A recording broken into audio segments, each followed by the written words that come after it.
بسم الله الرحمن الرحيم الحمد لله رب العالمين والصلاة والسلام على سيد المرسلين وعلى آله وصحبه أجمعين.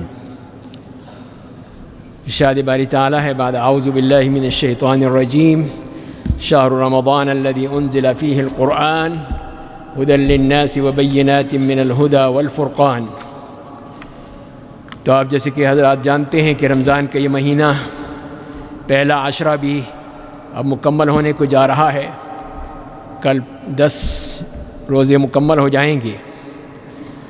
تو رمضان کا یہ مہینہ جو ہمارے لیے برکتیں لے کر آتا ہے، رحمتیں لے کر آتا ہے اور ہمارے لیے جنت کا سامان لے کر آتا ہے کہ ہم وہ چیزیں حاصل کر لیں اس مہینے میں، اور یہ مہینہ ہمارے لیے وہ نعمت بن جائے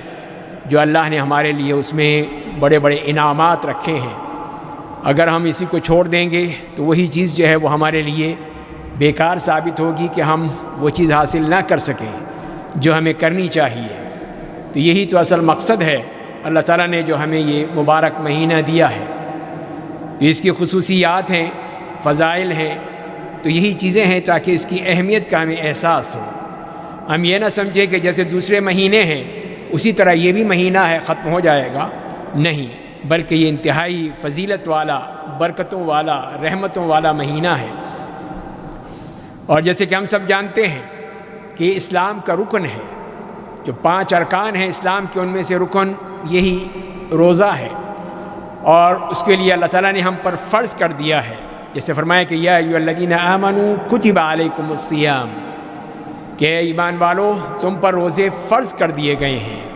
تو یہ فرض ہے، کسی صورت میں بھی انسان سے اس سے معافی نہیں مل سکتی الا یہ کہ وہ بیمار ہو یا وہ سفر کی حالت میں ہو تو اس کے لیے عذر ہے، لیکن اس کے علاوہ اور کوئی عذر نہیں ہے کہ جی امتحان ہو رہے ہیں اس لیے ہم روزے نہیں رکھیں گے، ہمیں سفر کرنا ہے، کبھی سفر کیا نہیں ہے، پہلے ہی سے روزے چھوڑ دیے. اس قسم کی جو یہ عذر ہیں یہ کوئی حقیقی عذر نہیں ہے. عذر وہی ہے جو کہ شرعی عذر قرآن کریم نے بتا دیا ہے، اس سے ہی ہم رخصت مل سکتی ہے ہمیں. دوسری بات یہ ہے کہ اللہ تعالیٰ نے اس روزے کو اپنی طرف منسوب کیا ہے، اپنی طرف منسوب کر کے یہی فرمایا ہے کہ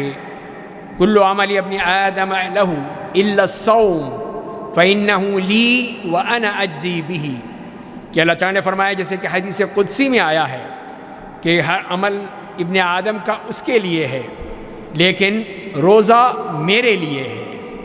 اور میں ہی اس کی جزا دوں گا. اس سے معلوم یہی ہے کہ یہ اس کی اہمیت کہ اللہ تعالیٰ نے اس کو اپنی طرف منسوب کیا ہے، اس لیے کہ یہ روزے میں اخلاص پایا جاتا ہے. کوئی ریاکاری نہیں کر سکتا، کوئی دکھاوا نہیں کر سکتا. جب تک کہ آپ بتائیں گے نہیں کہ میں روزے سے ہوں، کسی کو نہیں پتہ چلے گا کہ آپ روزے دار ہیں. اس میں تو اخلاص ہے، وہ دوسری عبادتوں میں اتنا نہیں ہے کہ روز نماز ہے سب کے سامنے پڑھتے ہیں، زکوٰۃ دیتے ہیں، جس کو بھی دیتے ہیں اس کو پتہ چل جاتا ہے،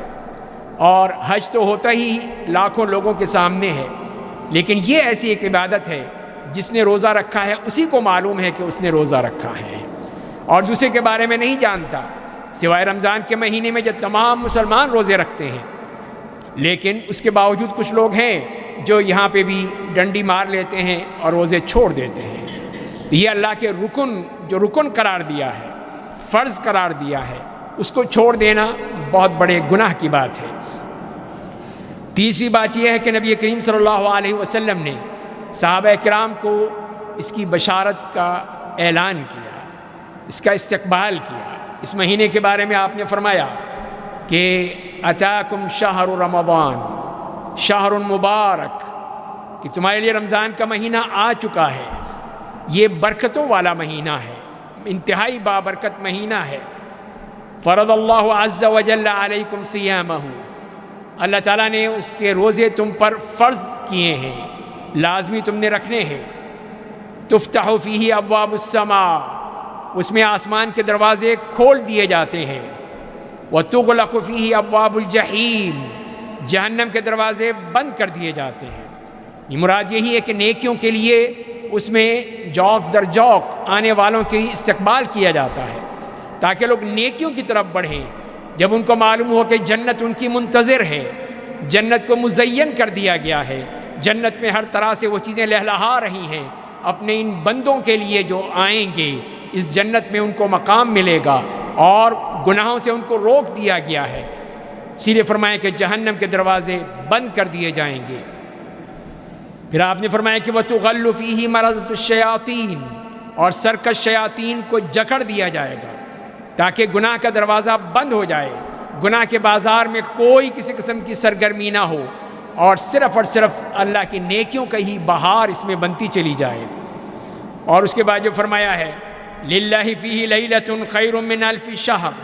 مَنْ حُرِمَ خَيْرَهَا فَقَدْ حُرِمَ، اور اس میں ایک رات ہے، اسی مہینے میں ایک رات ہے جو کہ 1000 مہینوں سے بڑھ کر ہے، 1000 مہینوں سے بڑھ کر بتایا ہے، برابر نہیں، اس سے بھی بڑھ کر، یعنی 83 سال سے زیادہ کی عبادت ایک رات میں۔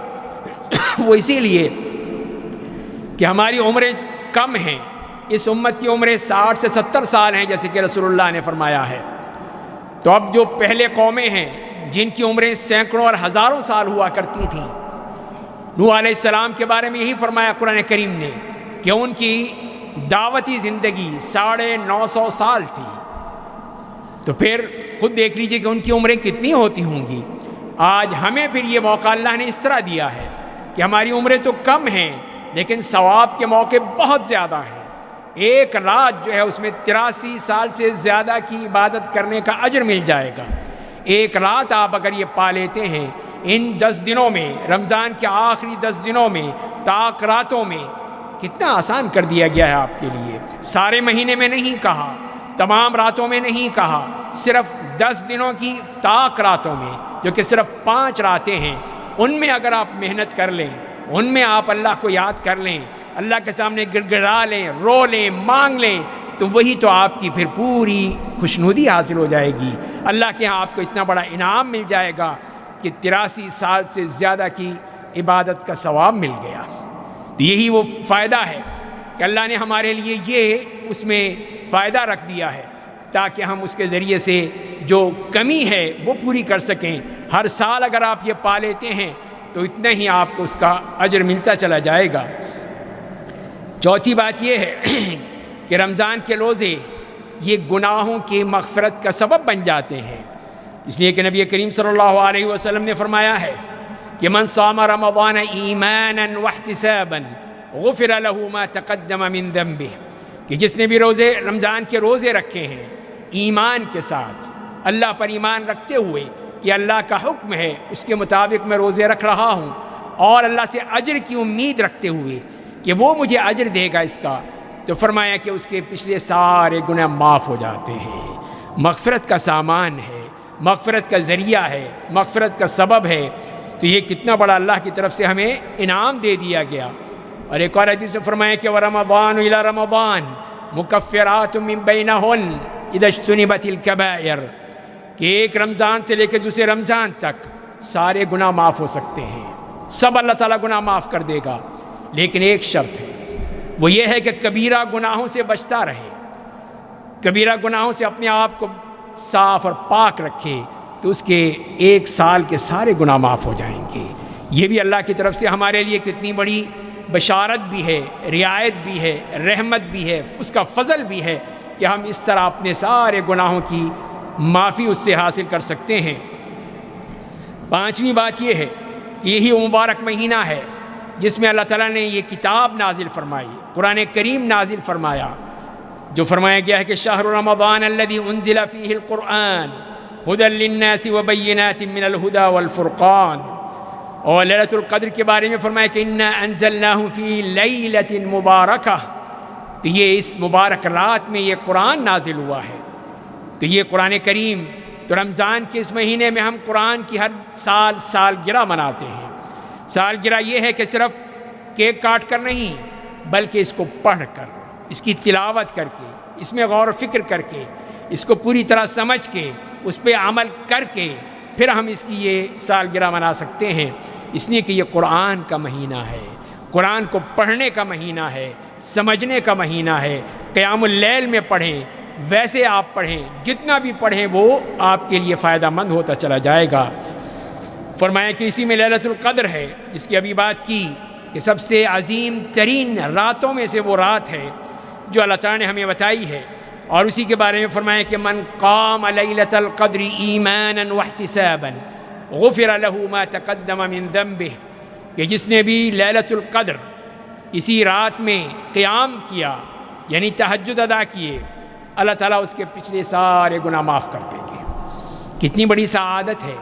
کتنا بڑا اعزاز ہے، کتنی بڑی اللہ کی طرف سے فضل اور رحمت ہے کہ ہمیں ایک رات، لیکن اس کے لیے جو محنت کرنی ہے کہ پورے 10 دن لگانے ہیں اسی محنت میں، تلاش میں کہ لیلۃ القدر مل سکے، وہ مل گئی تو پھر کیا ٹھکانے ہیں آپ کے۔ اور پھر بات ہے کہ اس میں جہاں پہ روزے ہیں، رمضان کے روزے ہیں، پھر اس کے ساتھ ساتھ اس کے بعد بھی روزے ہیں، وہ شوال کے 6 روزوں کے بارے میں فرما دیا کہ جس نے شوال کے 6 روزے رکھے جیسا کہ اس نے رمضان کے ساتھ پورے کیے، اور پھر 6 روزے رکھ لیے جیسے کہ پورے سال کے روزے رکھ لیے، کتنا بڑا ثواب مل گیا۔ اللہ کے ہاں آپ کے لیے ڈھیروں ثواب کے راستے کھول دیے گئے ہیں کہ آپ 29 یا 30 روزے وہ رکھ لیں مکمل، اور پھر 6 روزے رکھ لیں تو آپ کے لیے وہ پورے سال کے روزوں کے برابر ہو جائیں گے۔ اس لیے کہ یہ 36 روزے، یہ اگر آپ اس کو ضرب دیں 10 سے تو 360 بنتے ہیں، اور یہی سال کے دن ہیں جو اس میں بیان کیے گئے ہیں۔ اور اس کے بعد اس کے ساتھ ساتھ تو یہی جہاں 1 سال کے روزے کا ہمیں ثواب دے دیا گیا، وہاں پہ اس کے ساتھ ساتھ جو مغفرت کے سامان ہیں وہ سب آپ نے جانتے ہی ہیں کہ کیا کچھ نہیں کیا آپ نے، ہمارے رب نے ہمیں کیا کچھ نہیں دیا اس دنوں میں، ان راتوں میں۔ اور یہی روزہ جو کہ تزکیۃ النفس کے لیے ہے، ہمارے نفس کو پاک کرنے کے لیے ہے، جو اس میں سے گندے اور برے اخلاق ہیں اس سے پاک کرنے کے لیے آیا ہے۔ اسی لیے نبی کریم صلی اللہ علیہ وسلم نے یہی فرمایا، من لم يدع قول الزور والعمل به فليس لله حاجة ان يدع طعامه وشرابه، کہ جس نے جھوٹ بولنا اور جھوٹ پر عمل کرنا نہ چھوڑا تو اللہ تعالیٰ کو اس کے بھوکے پیاسے رہنے کی کوئی ضرورت نہیں ہے۔ تو یہی ہے کہ ہم صرف بھوکے پیاسے رہیں، ہماری زبان جو ہے وہ بکواس کرتی رہے، گالیاں دیتی رہے، جھوٹ بولتی رہے، چغلیاں کھاتی رہے، غیبت کرتی رہے، بہتان تراشی کرتی رہے، کیا فائدہ ہوگا؟ ایسے روزے کا کوئی فائدہ نہیں ہے۔ اس لیے کہ صرف بھوکا پیاسا رہنا مقصد نہیں ہے، مقصد تزکیہ نفس ہے، اپنے آپ کو پاک کرنا ہے اس قسم کے رذائل سے، اس قسم کے گناہوں سے، اس قسم کی معصیتوں سے پاک کرنا، یہ ہے اصل مقصد، وہی تقوی حاصل کرنا ہے۔ صرف یہی ہے کہ ہماری زبانیں، ہمارے ہاتھ، ہماری آنکھیں، ہمارے پاؤں سب جو ہیں گناہوں میں لتھڑے ہوئے ہوں اور ہم کہیں کہ ہم روزے رکھ رہے ہیں۔ اللہ کو اس کی کوئی ضرورت نہیں ہے، وہ چاہتا یہی ہے کہ اس کے بندے پاک صاف ہو جائیں، تمام گناہوں سے پاک ہو کے وہ صحیح معنی میں اللہ کے نیک بندے بن جائیں، متقی اور پرہیزگار بن جائیں، یہ ہے اصل مقصد۔ اور پھر اس کے ساتھ ساتھ جو اس کے اجتماعی فوائد ہیں اس میں بھی یہی ہے کہ اس میں ہمیں ترغیب دی گئی کہ اس میں اللہ کی راہ میں خرچ کریں، جتنا زیادہ سے زیادہ ہوتا ہے خرچ کریں، زکوٰۃ کی صورت میں ہو، خیرات کی صورت میں ہو، صدقہ فطرانے کی صورت میں ہو، سب کچھ ہم نے اسی مہینے میں دینا ہے۔ تو یہی ہے کہ ہمارے لیے راستہ کھول دیا گیا کہ اپنے محلے کے مساکین ہیں، فقراء ہیں، محتاج ہیں، بیوہ ہیں، معذور ہیں، یتیم ہیں، ان سب کو دیکھیں، ان کے ذمہ دار ہم ہیں، ہم ان کو دیں گے، ان کی حالات کی ہم پوری طرح یہ خیال رکھیں گے، تبھی روزے کا مقصد بھی حاصل ہو جائے گا کہ روزہ اسی لیے ہے کہ آپ کو ان کی بھوک کا اندازہ ہو جائے، ان غریبوں کی بھوک کا، ان مسکینوں کی بھوک کا جو سارا سال بھوکے رہتے ہیں، نہ ان کو کھانے کو ملتا ہے، نہ پینے کو ملتا ہے، نہ آرام سے وہ سو سکتے ہیں، جو اگر ہم 1 مہینے یہ برداشت کرتے ہیں وہ تو سارا سال برداشت کرتے ہیں۔ تو ہمیں پھر اس کا احساس ہونا چاہیے کہ اس رمضان کے مہینے میں جو ہمیں اللہ نے یہ تربیت دی ہے، یہ ہمیں ٹریننگ دی ہے اسی صبر کی، اس کو دیکھنے کے لیے تاکہ ہم اپنے جو دوسرے مسلمان بھائی ہیں، بہنیں ہیں، ان کا بھی خیال رکھیں، ان کے بارے میں بھی سوچیں۔ اور پھر یہی روزہ جو انسان کو دنیا سے بالکل لاپرواہ کر دیتا ہے، دنیا کی لذتوں سے اس کو دور کر دیتا ہے، اپنی دنیاوی خواہشات سے اس کو دور کر دیتا ہے۔ تو جیسے کہ حدیث میں آتا ہے کہ اللہ تعالیٰ یہ فرماتے ہیں کہ الصوم لی وانا اجزی بہ، کہ روزہ میرے لیے ہے، میں ہی اس کا بدلہ دوں گا۔ کیوں؟ یدع شہوتہ واکلہ وشربہ من اجلی، جو میرے لیے اپنی خواہشات کو، اپنے کھانے کو، اپنے پینے کو سب ترک کر دیتا ہے، کبھی وہ منہ میں کوئی چیز نہیں ڈالتا کہ کون دیکھ رہا ہے، لیکن اللہ دیکھ رہا ہے۔ یہی اس کا ایمان ہے، یہی اس کا وہ یقین ہے کہ اللہ مجھے دیکھ رہا ہے، تو وہ اپنی زبان پہ کوئی چیز نہیں رکھتا ہے، کبھی بھی ہو جائے، کچھ بھی ہو جائے، کتنا ہی چھپ کر کرے، کبھی وہ اللہ کے احکام کی مخالفت نہیں کرتا۔ یہی تو اللہ کو پسند ہے کہ اس کے بندے اس کے اوپر ایمان رکھتے ہیں، یقین رکھتے ہیں، مانتے ہیں، تو لہذا اس کو دنیا سے اس کو دور کر دیا گیا کہ دنیا کے نہیں، اللہ کے قریب ہو جاؤ۔ لیکن ہمارا معاملہ کیا ہے؟ ہم تو کھانے پینے کے انبار لگا دیتے ہیں، اپنے پیٹ سے بدلہ لیتے ہیں کہ وہ 13 گھنٹے اگر بھوکا رہے تو اس کو اتنا بھر دو کہ اس میں کوئی جگہ باقی نہ رہے۔ تو یہ تو ہمیں بھوکا رہنے کی تربیت دی گئی تھی اپنی صحت کے لیے، لیکن ہم نے یہ کیا کہ اسی میں ہی سب کچھ بھر کے سب کچھ برباد کر لیا۔ نہیں، تو دنیا سے تو ہمیں بے رغبت کیا گیا ہے اور ہم دنیا ہی کے پیچھے بھاگ رہے ہیں۔ پھر اسی طرح جو نبی کریم صلی اللہ علیہ وسلم کا طریقہ تھا کہ آپ رمضان میں نیک اعمال کی ترغیب دیا کرتے تھے، اسی میں یہ ہے کہ رمضان میں عمرہ کرنا۔ جن لوگوں کو اللہ نے یہ توفیق دی ہے وہ رمضان میں عمرہ کرنے جاتے ہیں، آپ نے فرمایا کہ رمضان کا عمرہ حج کے برابر ہے، حج کا ثواب مل جاتا ہے۔ کتنی بڑی اس کے لیے اعزاز کی بات ہو گئی کہ اس کے لیے حج کے برابر اس کو ثواب مل گیا، صرف اس نے ایک عمرہ کرنے کی وجہ سے۔ اسی طرح اسی رمضان میں اعتکاف ہے، وہ اسی لیے کہ تاکہ ہم اس آخری عشرے میں لیلۃ القدر تلاش کر سکیں، لیلۃ القدر حاصل کر سکیں۔ اس کے لیے ہمیں اعتکاف کی عبادت سکھائی گئی۔ نبی کریم صلی اللہ علیہ وسلم ہر سال اعتکاف کیا کرتے تھے، اور ان کے بعد آپ کی ازواج مطہرات اعتکاف کیا کرتی تھیں۔ تو یہی وہ مسلمانوں کے لیے ایک طریقہ بتا دیا گیا، ان کے لیے ایک عبادت کا ذریعہ بتا دیا گیا کہ جس کے ذریعے سے وہ اللہ کا قرب حاصل کر لیں، دنیا سے الگ تھلگ ہو کر، دنیا کے تمام جھمیلوں سے کٹ کر صرف اللہ کے لیے بیٹھ جائیں مسجد میں اور سب اس کی عبادت کریں، دنیا کی تمام چیزیں چھوڑ کے، حتیٰ کہ یہ موبائل بند کر دیں کہ اس میں سے جو چیزیں ہیں ان سے کوئی تعلق نہیں ہے۔ 10 دنوں میں جب اللہ والے بن جائیں گے تو یہ کتنی ہی وہ سعادتیں کما لیں گے، کتنی ہی اللہ کی رحمتیں کما لیں گے، کتنی ہی ان کی وہ تربیت ہو جائے گی کہ اس طرح اپنے آپ کو اللہ کے حوالے کر دینا ہے۔ اسی مہینے میں ہمیں یہ ترغیب دی گئی کہ روزے داروں کا افطار کروائیں،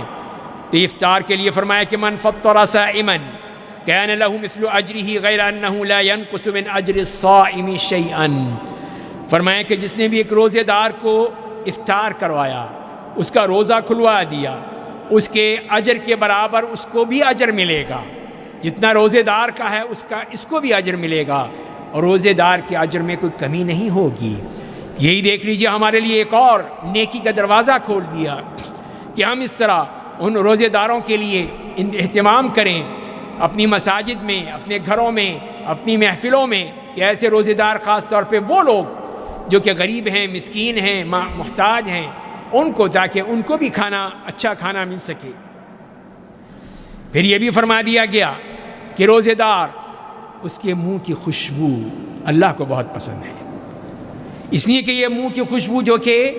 آپ سونگیں تو بری لگے گی، منہ دوسری طرف کر لیں گے، لیکن یہ اللہ کی عبادت کی وجہ سے ہے۔ تو اللہ تعالیٰ نے تو یہ فرمایا ہے، جیسے کہ حدیث میں آتا ہے کہ اس ذات کی قسم جس کے ہاتھ میں میری جان ہے،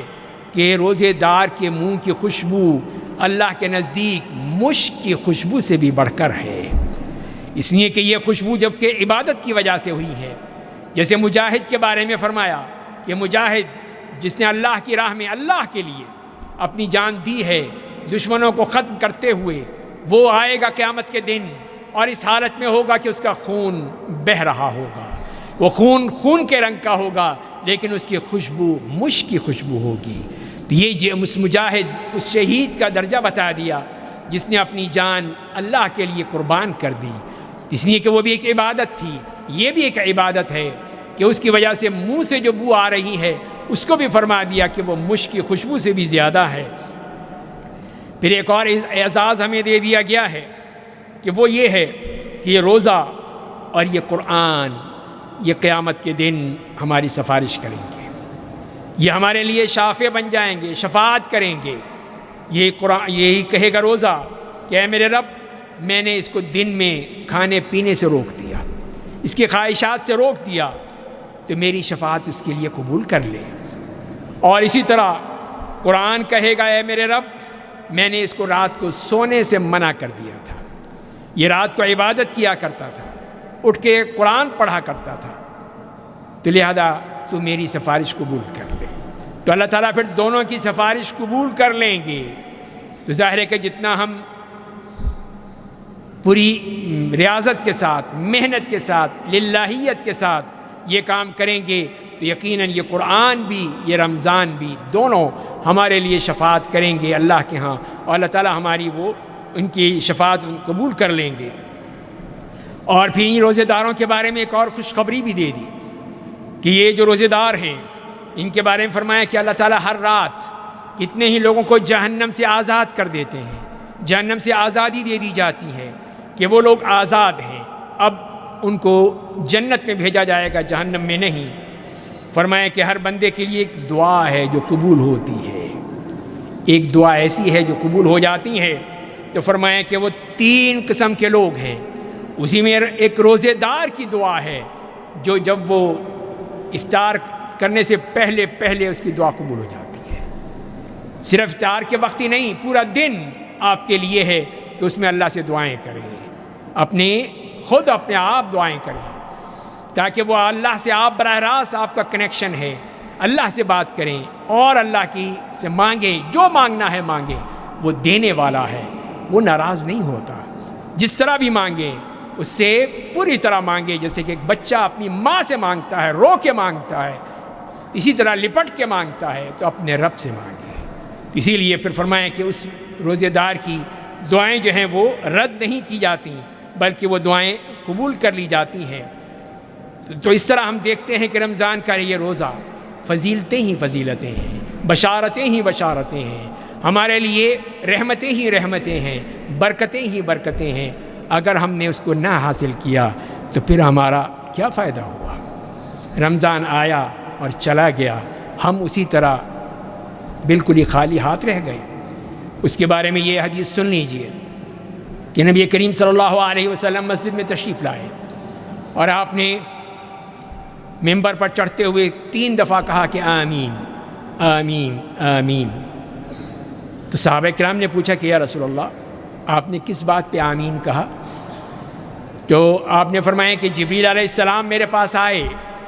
اور کہنے لگے اس شخص کی ناک خاک آلود ہوئی،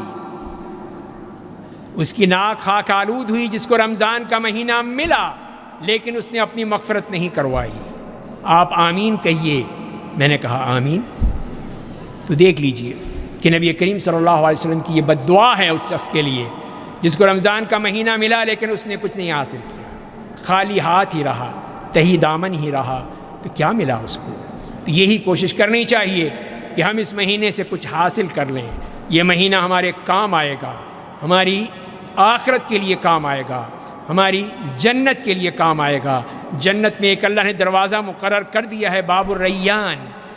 جو روزے داروں کے لیے کھولا جائے گا، اس میں آپ کا استقبال ہوگا، فرشتے آئیں گے، کہیں گے سلام علیکم طبتم فادخلوها خالدین، کہ تم پہ سلامتی ہو، مبارک ہو، آؤ جنت میں ہمیشہ ہمیشہ کے لیے داخل ہو جاؤ۔ اللہ تعالی ہمیں بھی انہی کے مطابق بنا دے، انہی کی طرح ہمیں بھی یہ استقبال نصیب فرما دے، انہی کی طرح باب الریان سے داخل ہونے کی نصیب فرما دے۔ اللہ تعالی ہمیں سب کو اس بات کی عمل کرنے کی توفیق دے دے، رمضان کے اس مہینے سے کچھ حاصل کرنے کی توفیق عطا فرما دے۔ وآخر دعوانا ان الحمد للہ رب العالمین۔